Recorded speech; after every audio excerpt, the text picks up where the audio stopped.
กันบ่อยครั้งวันนี้ก็ถือโอกาสได้กอดคุณแม่ และก็กอดคุณพ่อแม่คือผู้ที่อุ้มท้องลูกมาทั้ง9 เดือนและเมื่อพ่อต่อมาก็ได้ชุบเลี้ยงจนเติบใหญ่เจริญงอกงามมาถึงวันนี้ขอให้พ่อหน้าและลึกถึงคุณงามความดีความอดทนของคุณพ่อคุณแม่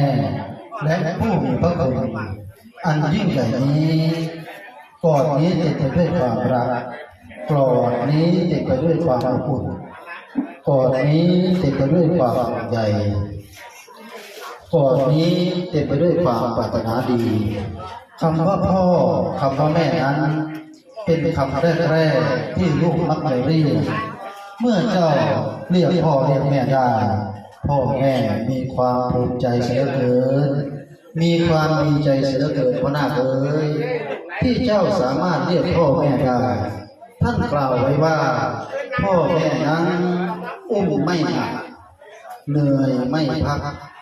รักไม่หวงห่วงไม่เลิกเบิกไม่คิดผิดไม่แพ้ตายแทนลูกได้ลูกคำเอ๋ยพ่อแม่เลี้ยงลูกนั้นเบิดแสนตัวป่า